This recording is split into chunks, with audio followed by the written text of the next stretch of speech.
Welcome to the Bill Cartwright Show with our special guest, Oak Grove alumni, Morris Bell. Morris, welcome to the show. Thank you.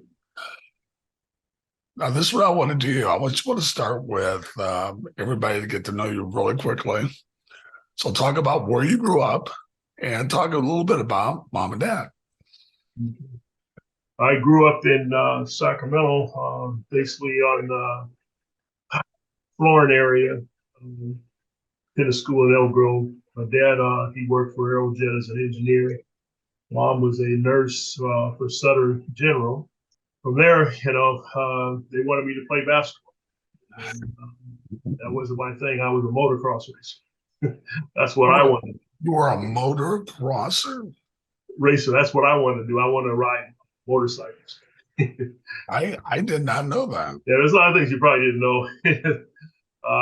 So my dad put a basketball on my pillow when I was in eighth grade, and he said, "You are going to play basketball." So then I played basketball in ninth grade. Really didn't play, but I was on the team. And then from there, I found out I actually liked basketball, and that's when I met Coach Opp. And he actually ran me around, and me and the other players. And I found out that I was pretty good, but I just didn't have the hands. And that'll go back to when I was young. I liked baseball when I was 7 and 8 until my uncle, Uncle Bill, he threw a curveball to me. I'm going to say it probably was about 80 miles an hour and hit me. Cried and cried. Then I found out like 25 years later, he was a professional left-handed baseball pitcher back in the Black League. They put him in the Hall of Fame in Kansas. So then I was really scared trying to catch him. Basketball was a lot bigger than baseball, but I still couldn't catch it. I could run out there and be out in front, and everybody in the stands is laughing because I couldn't catch the ball. So, but from there, I started to like the game of basketball. Didn't really have that much prior basketball training because I only played that 1 year. The sophomore year in the ninth grade, I didn't really do anything from there. Just happened to we're on a basketball team that was very talented, had a lot of other players that were good. So what did you learn the most from Coach Opp? What was the hardest thing to learn? Because it had to be new with all the running and, physical play and learning different positions. What was the hardest thing to do? Well, for me, I didn't understand basketball at all. Our ninth grade year, and Mike would probably say the same thing. As our coach there, he gave us a basketball, and the little way you put the air in the basketball, he told us to put our finger on there and shoot your free throws there. You'll make it every time.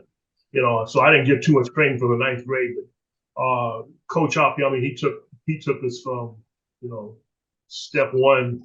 I needed everything because I never played basketball, so I needed to know what leg he jumped off of, and everything. I always could jump, and I didn't really get tired of running. Those are the two things that I never get tired. Even today, I still don't. I can't run like I used to, but but I learned a lot from him. Basically, from Opp is a lot of discipline. We're trying to play as a team. And he's trying to develop us. And you got different players because I got players coming in that I ain't never even seen before. You got players coming from Kerr, and I'm from Rudder. I think Mike actually went to our school. Other than him and Bill Langston, I didn't know anybody else that was on the team. So I kind of was familiar with them. Everybody else was, new. You're trying to play their style of game. You're trying to fit in, and not really knowing how to play the game of basketball. I didn't know.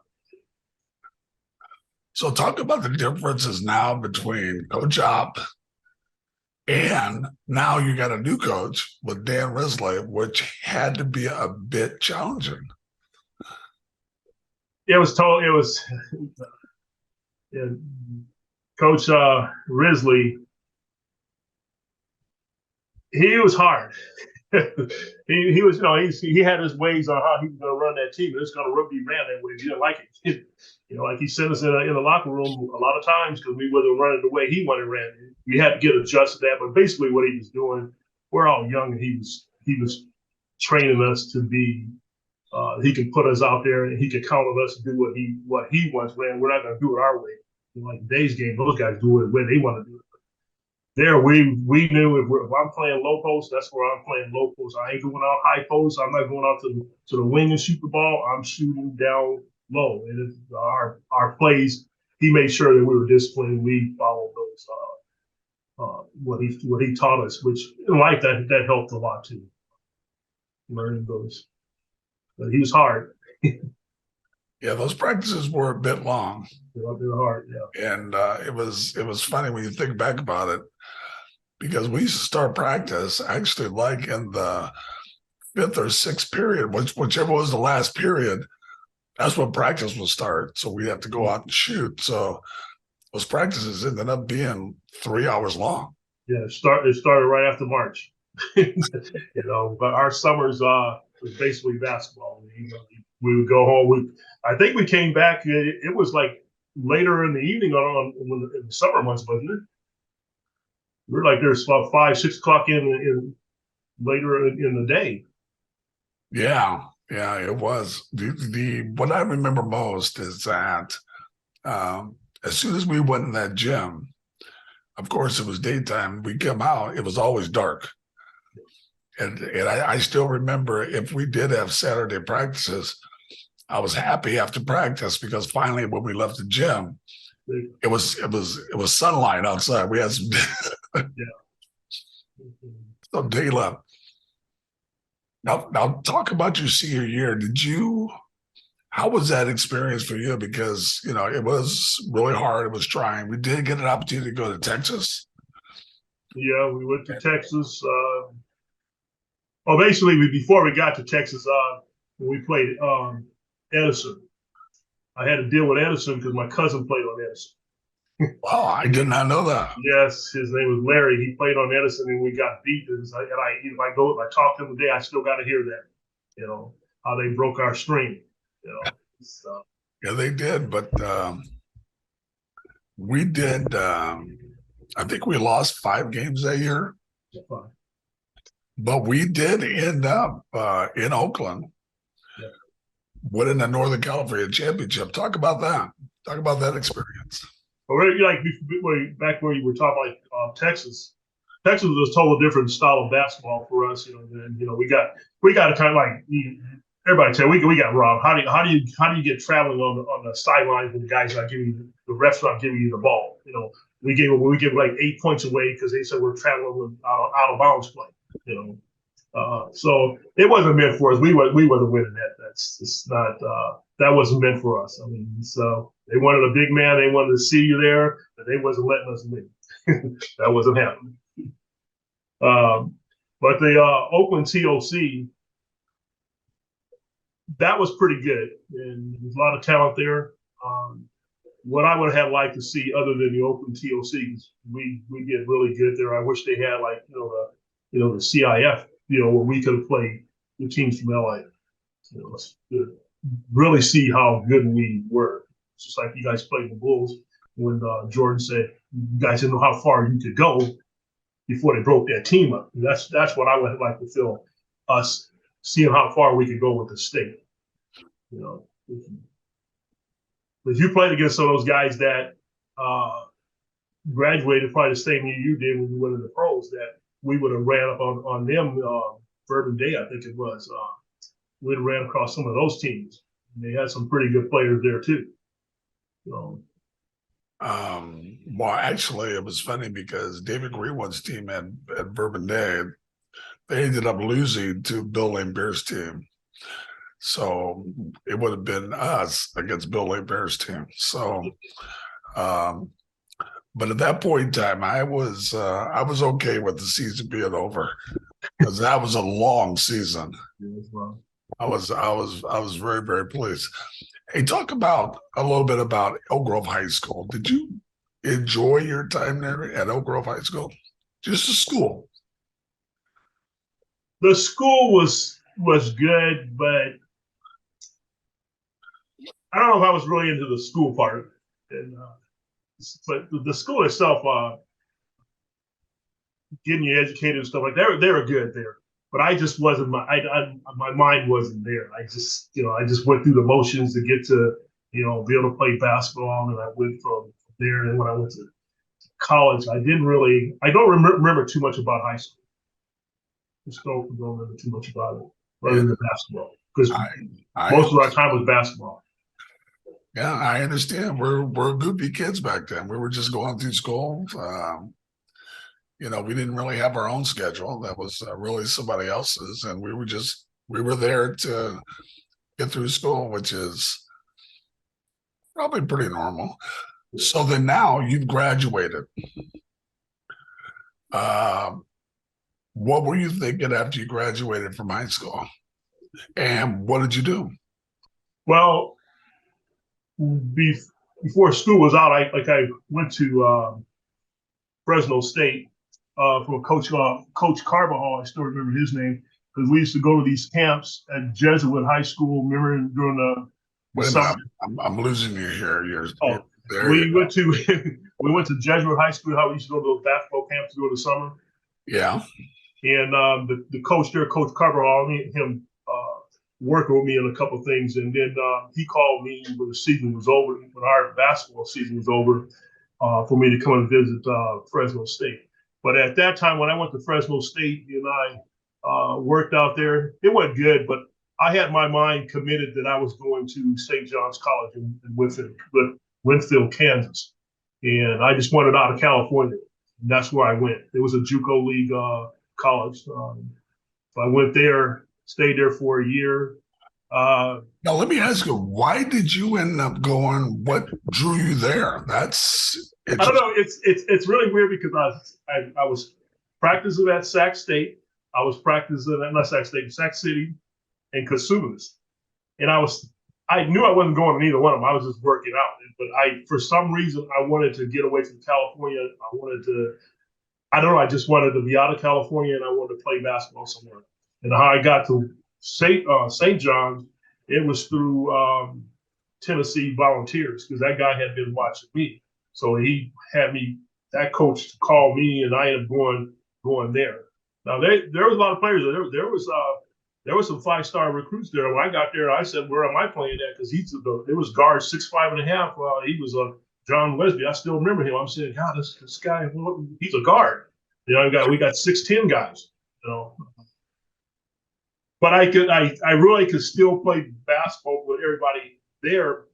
But they always wanted to know, even when I went to Fresno State, they want to know what position I wanted to play. Do I want my back to the basket, or do I want to face the front? I didn't know, because I always played the back. And I always played high post. If you was out, I get to, the ball would come to me. And stuff wasn't really geared around us, because, you were scoring 50 points a game. I mean, there ain't too many points left on that, But so when I got there, that's what they were trying to position me into. Where could I play best at? But that's back again. I only played basketball for 2 years, so I was kind of like behind. And I messed that up, because my coach went to Idaho, and so I left. And John Lesby, which was my best friend, he went to Idaho. But they wanted me to work on a few of my grades. The grades weren't very good, because I got to doing other things. But I ended up coming back here, and I said, okay, I'm gonna probably go to Cosumnes, play there and get the grades right. I'll talk to him later. But then I ran across Harold Caldwell, and he wanted to go to the military to take a test. So he called me. I said, okay, I'll go with you. We went on Franklin Boulevard on the corner of Stockton. They had all those recruiting offices. I went in with him. I started messing around. We went straight to the Army. We didn't go to the Air Force. We went straight to the Army. So I went there, and I was looking through these books, and he was doing his paperwork. And the next thing you know, I was doing paperwork. So next thing I know, I went to the Sacramento Army Depot, and he went. I took the test. This is supposed to be moral support. I passed the test. He didn't. Oh. 4 days later, I'm in the military. I'm in South Carolina. I'm sitting here saying, okay, something's wrong here. I said, I'm leaving basketball, and now I'm in the military. So that's where my career for basketball it ended because I did that. Went in the military, which, in my opinion, was probably the best because it gave me a lot of discipline. Training wise, I was in top shape, so the basic training was nothing. But then I get in Europe, and I happen to be on a post that was an all Europe. They had an all Europe basketball team. They got a post team, and you got the all Europe team. So I walk in there, and this guy says, "Come on, let's go in the back." So he takes me to the back to this coach. He said, "Can you play basketball?" I said, "Yeah, I'm coming off a scholarship, and I thought I played with you." And so I worked out there, and I played basketball in Europe. My first 3 years. It was great. Now, where in Europe were you? I was in Heilbronn by Munich and Stuttgart. So, oh, very good. That was pretty good. So, did you guys play a lot of games, or what did you guys do? That's all we did is play basketball. For the first 3 years of the military was good for me. It's when I got out and I decided I want to go back in, and I went to Fort Ord, and I found out that's what the military really was because I wasn't playing ball, and I said this ain't for me. So I did another 3 years, and I got off from there. So what'd you do after you got out? Got out of work, odd and end job. Back in the 70s and 80s, jobs were hard to find. It's not like here, you do your service time. They didn't do us like, they do people that do service. They didn't, support us. Thank you for doing, I put 6 years in the military. I actually did 6 years, stopped the basketball career, and I did that. So 6 years of my life was in the military. But looking at it today, the odd end jobs that I had, you came to one of my jobs that I was a manager one time. You came into the rental appliance store on Florin Road. Back, this probably back in the '83 when you came in there. That guy taught me a lot about sales, and he told me I could be a pretty good business owner because I was dedicated and I was very stubborn and said I'm going to make it work. So I've done a lot of things like where you're at in that area back in the early 2000s in Dennis Court in San Francisco and it's one on Taylor Street. I Wi-Fi'd hotels, and I put repeaters all through hotels. I put a kiosk in there where this is back before you had a smartphone. So when you would walk through the airport and stuff like that, you'd open your laptop up and it would prompt you to pay money. That's what I did. I had in the hotel, when you walk in the hotel, you pop your thing, they wanted you to pay money. Those were my systems that I put inside there. I learned this from a guy in Canada. I did that from, as I worked for the post office, I did that from 2000 to 2007. And then I went into the DVD business, like the Red Box. Yeah. I was a distributor for my own company for what's called DVD kiosk rentals. And now let me ask you, why the post office? Why the change? Because my sister said I worked many jobs. She said you have 2 or 3 jobs, and she said, "Why don't you go to work for the post office?" My daddy worked for the post office too, and before he went to Aerojet. So I said, okay. So I bought this paperwork. I took the test, and because you're in the military, you get points. So I got extra points for it. Like you get 100, you get 5 more points. So I did that. Ended up going in there, retired from them, but that still wasn't my calling. Sales was always my calling. Business was always my calling. Like I was working in the post office, and this is the time of building that new bridge crossing the bay. I'm trying to get to all my hotels I got stuff in. So I would leave my post office shift was 3 to 11. I would leave at 11 o'clock, go straight to San Francisco to collect my money up because I had kiosks where you had to put dollar bills and stuff like that. And so I would every 2 days I was going there. Then I would get home, drop my youngest daughter off to school. The phone would ring and say, "Do you want overtime? It's 11 o'clock." I said, "Okay, I'll be there." So I did a lot of work. I did probably with the post office and that job. I did a lot of work. But like I said, if I didn't have the discipline from like the basketball, the direction that Dan and Bob's got it in our brain, I probably wouldn't have been able to do all that. That's why I look back at basketball in high school. I got some pretty good direction because I was kind of out there. Now I get, because you've had a lot of different jobs. I remember did you sell cars for a while? Yeah, sold a car to your dad. Remember you were talking about I was trying to sell him a warranty. You told me to get him out of there. Yeah, but see, that's when I found out like I was really good selling. And that's basically before I went to the post office, and I was really good at that too. But like today, that type of sales is not the same anymore. I mean, we used to take you in there, and we would keep you in the car lot for 5 hours, move you $1 at a time. We're doing that to make all the customers that come in think of business. It was all like a game, but it was I learned a lot from that too. So. Yes, I've been in that situation before. I'm not very good at that. Yeah. So talk about the best job you ever had, if there is one job, because you're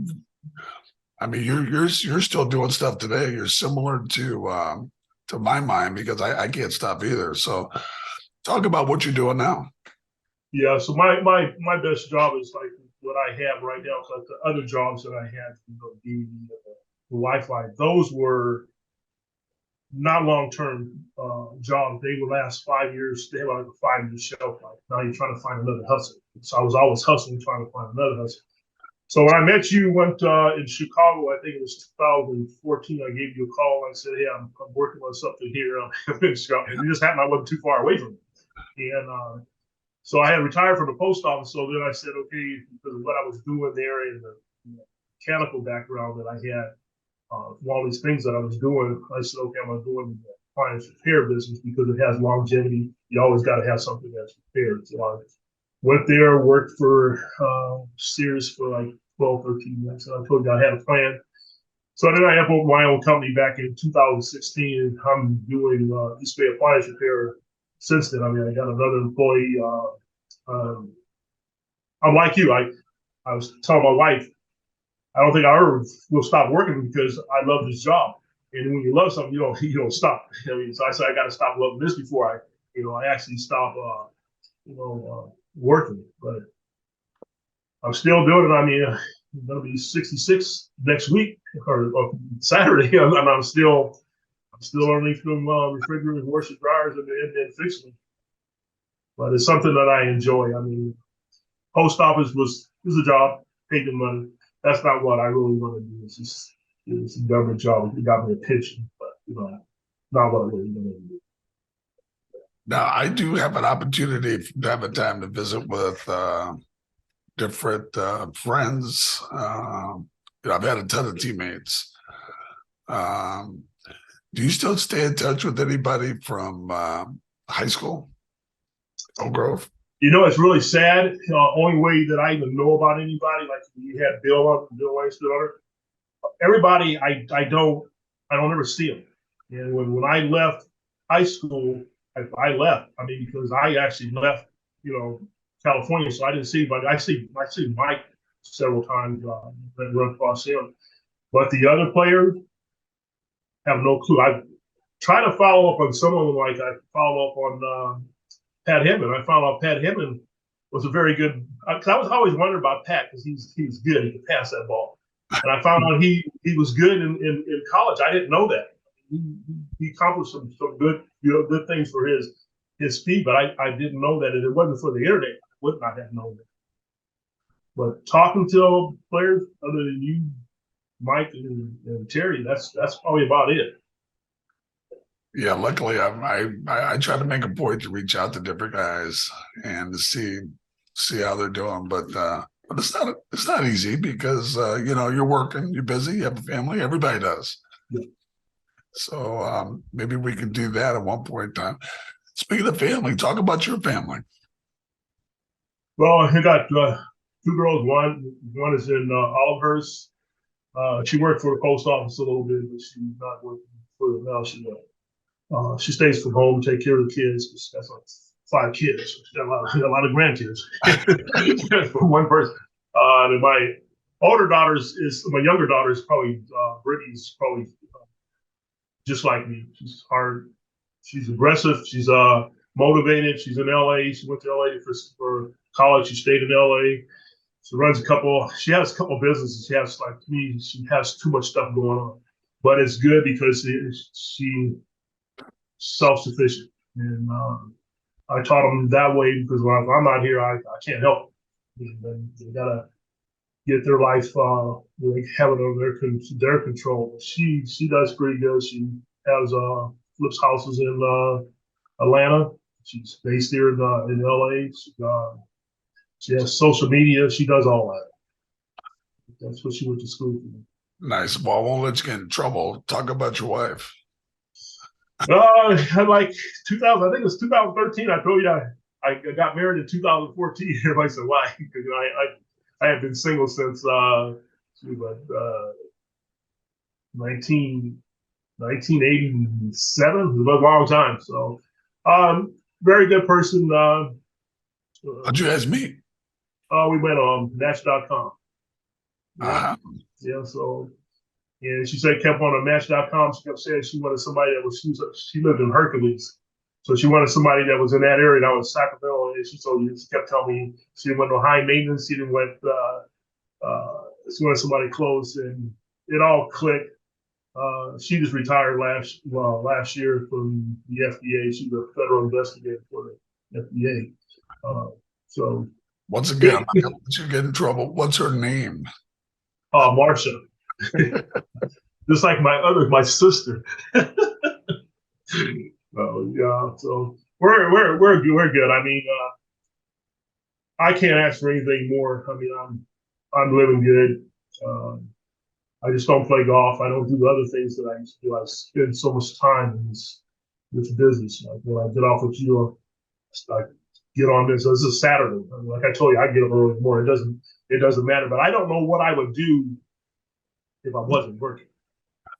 So no more golf for you because you were I haven't played golf since that day we went to that Top Gun. Remember, we were high up and you had your one friend that hit the ball really far, and you were doing some speaking.